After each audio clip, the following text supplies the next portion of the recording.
balik lagi di Profesi Podcast bersama saya Iza yang akan menjadi host di podcast kali ini. Nah, tak terasa nih mitra mahasiswa kita sudah memasuki episode 154 untuk podcast kali ini. Dan bahasan podcast kali ini tuh cukup ringan ya teman-teman, karena kita akan ngulik nih gimana sih kegiatan-kegiatan sosial dan kemanusiaan dan how to become relawan atau volunteer. Nah, tentunya di podcast kali ini saya tidak sendiri nih teman-teman, karena di samping saya sudah ada narasumber kece nih teman-teman. Without further ado, mungkin kita langsung kenalan aja nih dengan kakak di sebelah saya ini. Mungkin bisa diperkenalkan kakak namanya. Halo sahabat Prokes ya.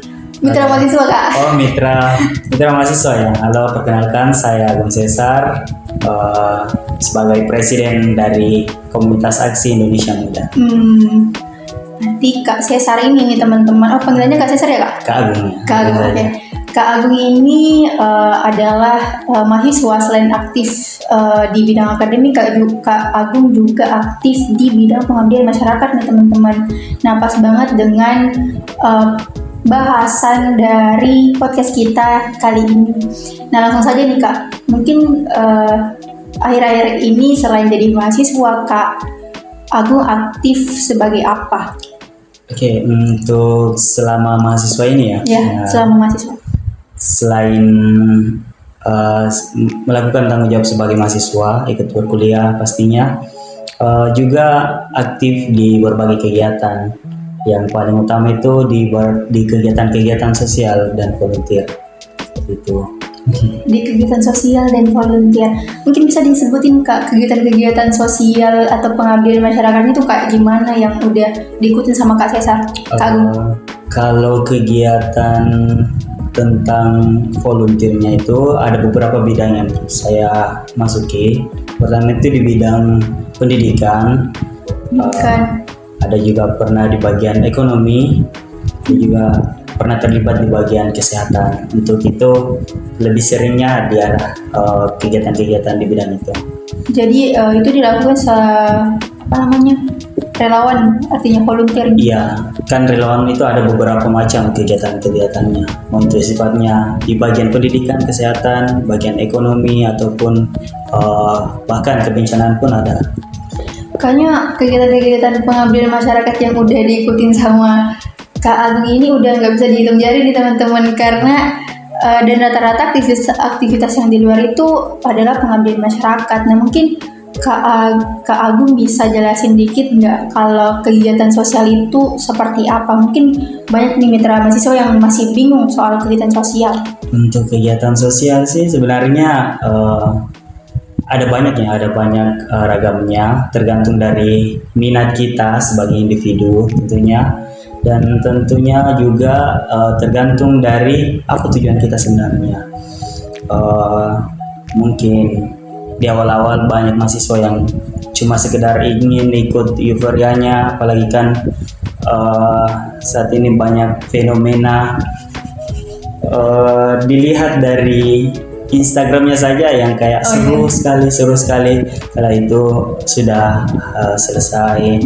Dan itu kan kita lihatnya di depan layarnya saja, kita belum lihat di belakangnya. Untuk kegiatan sosial pasti ya tujuannya untuk memberikan dampak ke orang lain, ke masyarakat, bahkan ke diri sendiri pun ada dari apa yang kita lakukan.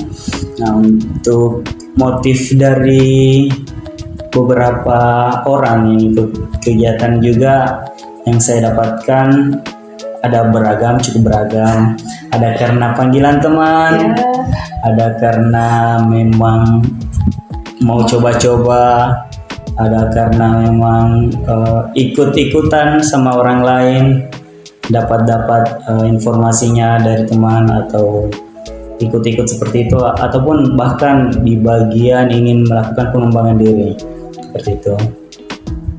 Jadi banyak ya teman-teman motifnya kalau misalnya ikut kegiatan sosial, dan tentunya kegiatan sosial ini bukan sembarang kegiatan ya teman-teman, karena memang kita itu dituntut untuk bisa memberikan impact begitu ke masyarakat, bukan begitu Kak? Iya, seperti itu. Sebenarnya tidak ada tuntutan untuk melakukan impact ke masyarakat, memberikan impact ke masyarakat. Tapi berbagai kegiatan sosial itu pasti jika lo ingin sebaiknya dimulai dari niatnya pasti yang baik dulu. Kalau misalnya belum niat yang baik belum dapat niatnya atau belum tahu tujuannya untuk apa, ya sekedar melakukan juga rasanya juga cukup hampa ya. Maksudnya meskipun sudah banyak yang kita lakukan di orang lain, sudah banyak yang kita berikan ke orang lain, tapi kalau kita belum dapat di titik menemukan diri sendiri dan bersyukur atas apa yang kita lakukan, itu sebenarnya tujuan dari kegiatan-kegiatan sosial, memupuk rasa empati kita, meningkatkan kepekaan sosial kita ke orang lain. Jadi sebelum ikut kegiatan sosial agaknya harus diperbaiki niatnya dulu. Kata Kak Agung, nggak ikut-ikutan doang atau sekedar mau dipamer di sosial media. Jadi harus ada niat yang baik juga ya Kak Agung. Nah kemudian nih Kak, awal mulanya nih Kak Agung masuk dan terjun ke bidang pengabdian masyarakat itu seperti apa? Mungkin bisa dijelasin. Sebenarnya cukup klise ya alasannya coba-coba. Ya betul, awalnya coba-coba dapat info dari grup, wah penasaran langsung ikut, asal daftar saja waktu itu ya. Dan yang namanya masih mahasiswa baru waktu itu, yang masih semangat ikut kegiatan, ya coba-coba kesana kemari, tapi seiring dengan berjalannya waktu juga menemukan yang paling penting dari semua itu, bagaimana kita peka terhadap situasi orang lain dan juga tidak sembarang melakukan hal yang bisa bermanfaat orang lain. Misalnya jangan sampai kebaikan kita, kasarnya jangan sampai kebaikan kita dimanfaatkan sama orang lain. Nah itu juga yang sebenarnya cukup tricky ya di berbagai kegiatan sosial. Sampai fenomena seperti itu harus kita sadari baik-baik dulu sebelum melakukan kegiatan-kegiatan atau terjun di dunia volunteer. Oke, menarik banget nih teman-teman. Mungkin nih Kak, selanjutnya mungkin nih Kakak Agung bisa jelasin gambaran terjun langsung ke dunia masyarakat itu gimana? Kalau challenging kah atau gimana? Ya sebenarnya cukup challenging ya untuk orang-orang yang tipe sulit untuk bersosialisasi atau mungkin cukup canggung bertemu dengan banyak orang. pastinya dipaksa ya, situasinya memaksa kita untuk berkenalan dengan banyak orang, bagaimana kita merespon orang lain, bagaimana kita bersikap ke orang lain.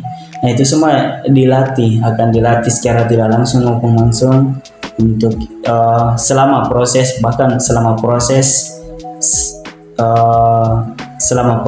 saat kegiatan berlangsung dan setelah kegiatan berlangsung.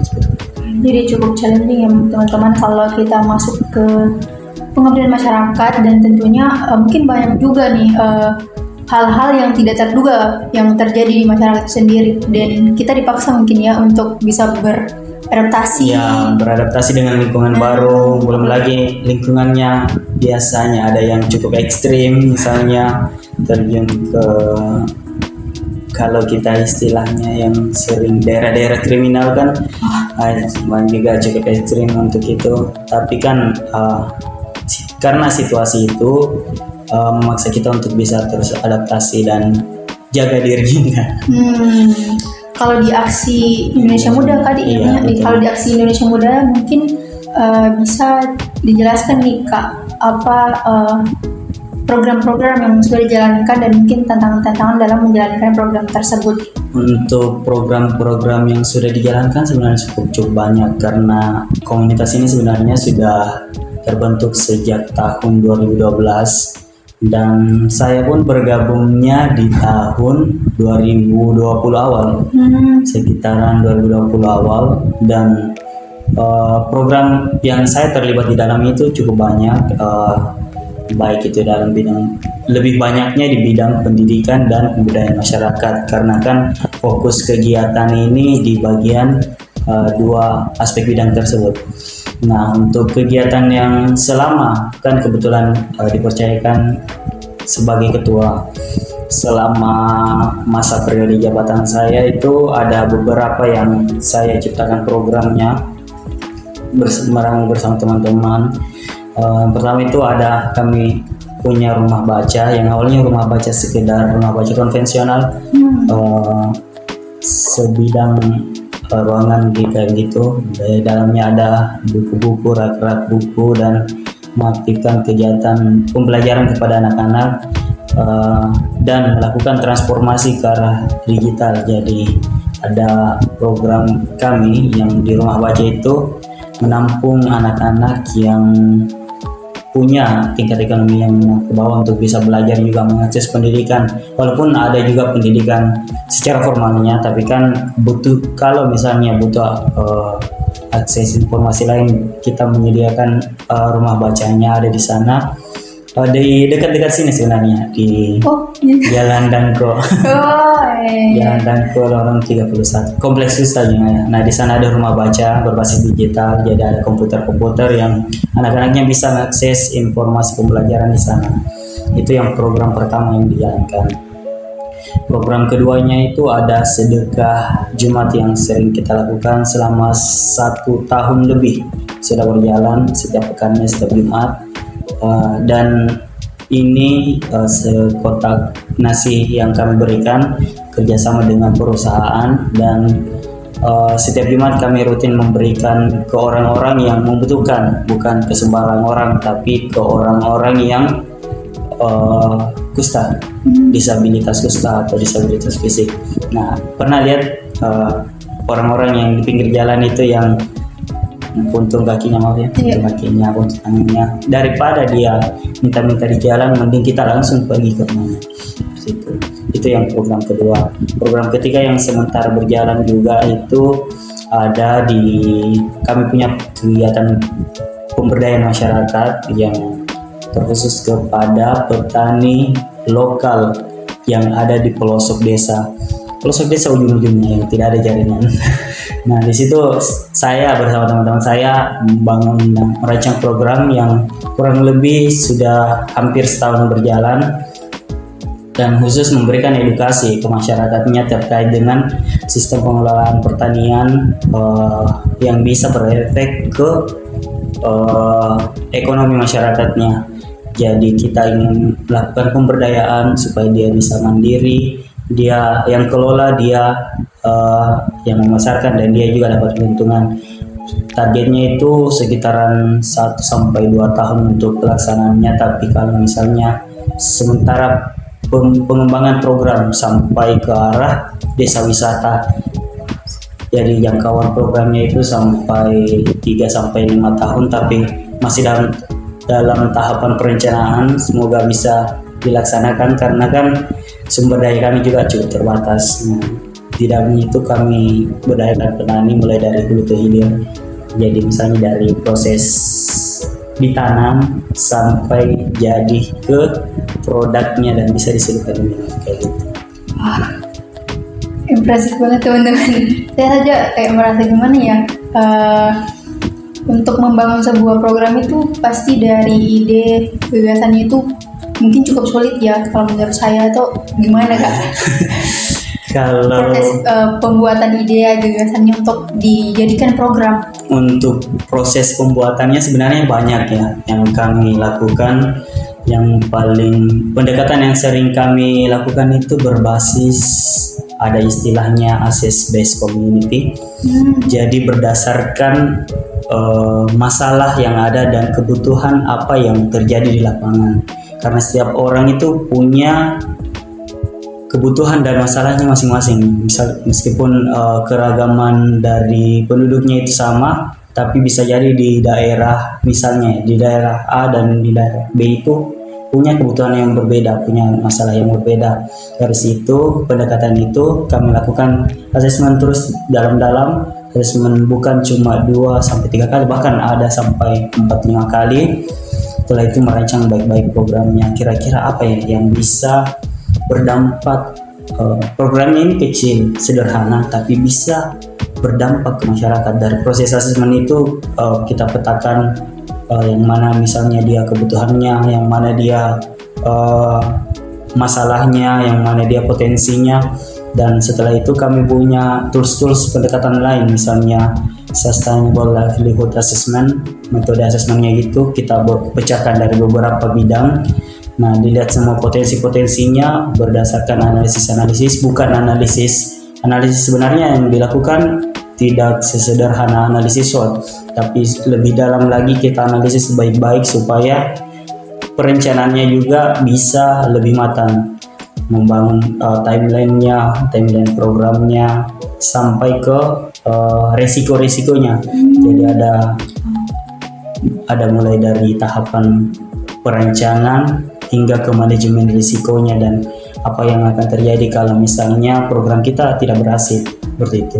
Cukup berat sih, karena untuk merancang program seperti itu butuh sumber daya yang besar, butuh masukan dari orang banyak, butuh asesmen yang lebih dalam, dan butuh pemikiran juga yang lebih baik. Dan tentunya harus ada inovasi, inovasi dari masing-masing perancang programnya, misalnya seperti itu.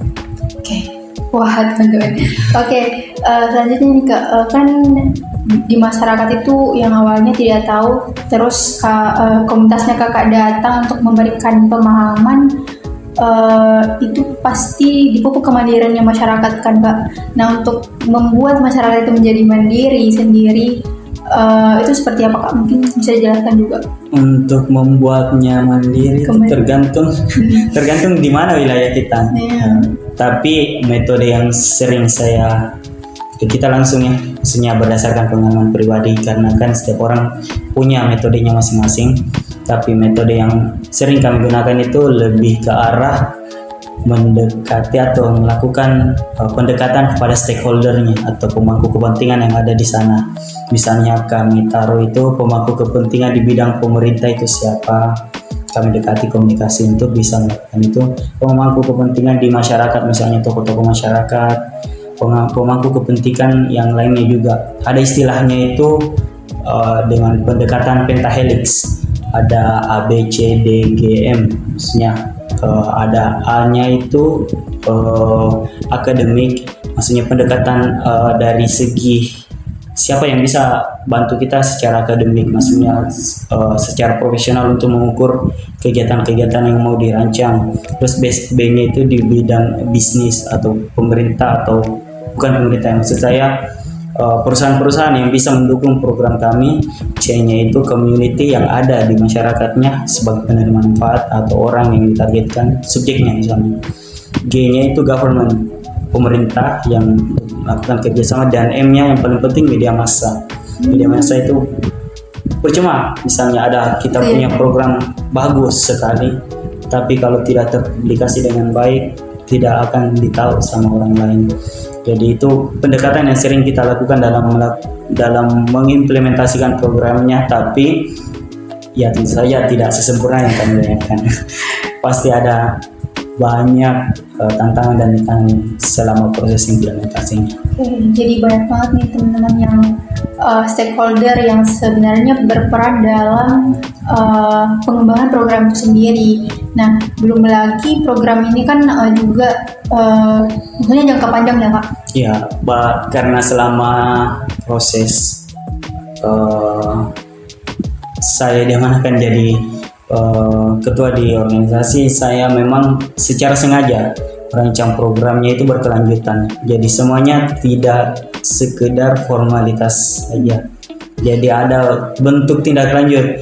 Nah, di sini juga dilatih konsistensi kita untuk tetap berada di dalam tujuannya, maksudnya tetap berada di jalur yang benar, maksudnya seperti itu. Jadi harus konsisten juga kalau misalnya mau mendapatkan hasil yang baik. Oke, keren banget nih mitra mahasiswa. Kemudian nih Kak, untuk kita masuk ke menjadi relawan atau volunteernya itu sendiri. Sebenarnya untuk menjadi relawan atau volunteer itu susah nggak sih Kak? Gampang. Cukup daftar, ikut prosesnya, sudah menjadi relawan. Yang yang penting konsisten. Tergantung kan, Ya, niatnya setiap juga. orang juga beda-beda niatnya. Bahkan untuk menjadi volunteer yang tetap atau menciptakan hal-hal yang cukup signifikan pasti kan butuh proses yang panjang. Tapi kalau memang niatnya cuma sekali saja kan itu juga tidak masalah dan tidak dipermasalahkan sebenarnya. Selama sekecil apapun dampak atau hal yang dilakukan ke masyarakat itu tetap juga dikatakan sebagai dampak, maksudnya kebaikan yang akan itu dari situ. Sekecil apapun ya Kak. Tadi kan kebanyakan tantangannya nih Kak. Kalau mungkin bisa dijelasin nih keseruan mengabdi di masyarakat atau menjadi relawan itu sendiri. Keseruannya sih bukan sebenarnya keseruan saya ucapnya, tapi lebih ke arah kebahagiaan. Itu yang saya dapatkan, maksudnya yang saya ucapkan tadi yang di awal-awal itu tentang mendapatkan empati dan kepekaan terhadap situasi sosial. Dari itu kita mewujudkan menjadi sebuah kegiatan pengabdian. Dan hal yang paling menyentuh itu kalau kita misalnya sudah dapat ucapan terima kasih dari warganya. Bayangkan ucapan terima kasih dan senyum yang tulus saja pun langsung kayak semua perjuangannya itu serasa terbayarkan, bahkan lebih. Kan setiap orang punya kebahagiaan yang berbeda, tapi kebahagiaan yang berbeda itu bukan cuma yang didapatkan dari diri kita, tapi juga bisa tersalurkan dari orang lain. Nah itu ya sebenarnya inti dari gerakan-gerakan sosial yang mau dilaksanakan ataupun yang sudah dilaksanakan. Wah, intinya menyentuh ya teman-teman, bukan cuma sekedar senangnya doang, tapi ada kebahagiaan tersendiri jika sudah berhasil ataupun dalam proses pengerjaan program pengabdian. Nah kemudian nih Kak, sebagai mahasiswa Kak, kan banyak banget nih akses media untuk pengembangan diri dan soft skill maupun hard skill. Nah untuk di kegiatan sosial atau pengabdian masyarakat ini, kenapa sih Kak penting banget untuk teman-teman mungkin minimal sekali lah bisa ikut pengabdian masyarakat? Kenapa seseorang harus terjun ke dunia sosial? Ya alasan sederhananya yang pertama itu cuma satu ya sebenarnya alasan yang paling sederhana. Kita tidak bisa hidup kalau kita sendiri.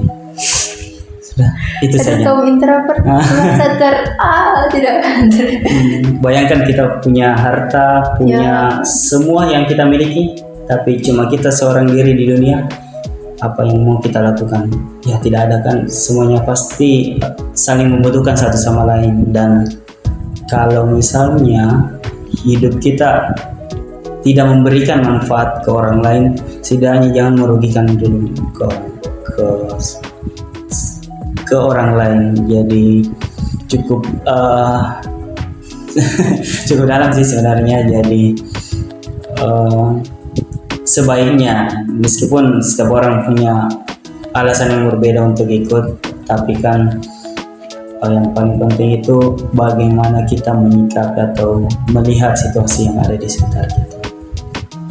Oke. Keren banget teman-teman.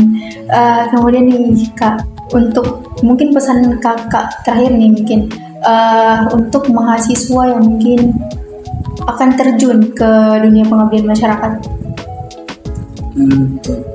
Atau yang mau terjun juga, silakan.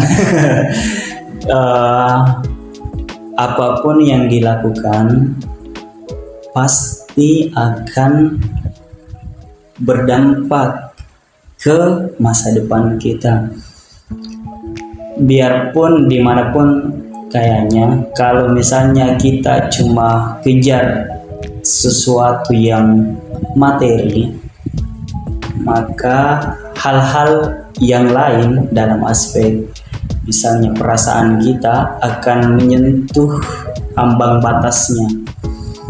Jadi kita akan mencari sesuatu yang lain yang akan memberikan tingkat kebahagiaan lagi yang lebih dalam. Dan hal itu salah satunya bisa didapatkan dari segi segi materi dalam aspek perasaannya, dan itu bisa diwujudkan dengan kegiatan-kegiatan melalui pengabdian masyarakat. Bagaimana kita mendapatkan hal itu, kebahagiaan yang dimaksud dari segi perasaan kita yang akan kita rasakan selama berproses memberikan manfaat untuk orang lain, dan hal itu juga pasti akan secara tidak langsung merasakan bagaimana sebenarnya nikmatnya hidup dan makna hidup yang kita dapatkan dari proses. Wah, deep banget itu mitra mahasiswa. Jadi katanya Kak Agung nih, mungkin kita bisa menelaah lebih dalam arti di hidup ini. Maksudnya bukan hanya dari segi materi, tapi juga ada yang segi materi yang mungkin bisa gitu membuat hidup kita lebih bahagia. Utamanya sebagai mahasiswa yang mungkin bisa mengembangkan dirinya juga lebih jauh ya Kak. Kayaknya segitu dulu deh Kak. Atau mungkin ada last statement untuk pemirsa Profesi Podcast. Last statement ya. Jangan pernah berhenti berbuat kebaikan. Oke. Tapi jangan juga memaksa untuk berperilaku baik, karena hal dipaksakan pasti juga tidak akan baik. Sebaiknya secukupnya saja dan sebisanya. Begitu. Secukupnya. Oke, mitra mahasiswa, pembahasan kali ini benar-benar bisa membuka mata kita nih soal fenomena-fenomena yang ada di masyarakat secara langsung, dan kita juga sebagai mahasiswa nih teman-teman mungkin bisa dituntut atau mungkin harusnya sih lebih peka terhadap keadaan-keadaan yang ada di masyarakat. Mungkin segitu dulu aja untuk podcast kali ini teman-teman. Kalau ada feedback ataupun saran mengenai tema podcast lainnya mungkin bisa dicantumin di kolom komentar. Nah, begitu aja teman-teman ya. Terima kasih juga kepada Kak Agung Cesar yang udah menyempatkan hadir di podcast kali ini. Karena jujur saya mungkin cukup terinspirasi dengan apa yang sudah disampaikan sama Kak Agung Cesar. Begitupun mungkin teman-teman yang sedang menonton atau mendengarkan podcast kali ini. Oke, teman-teman, segitu dulu aja untuk podcast episode 154 yang membahas mengenai how to become relawan atau volunteer. Dan jangan lupa untuk dinonton, di-subscribe, dan di-like podcast ini dan didengarkan sampai selesai. Begitu dulu aja teman-teman. See you in the next video, dan bye bye.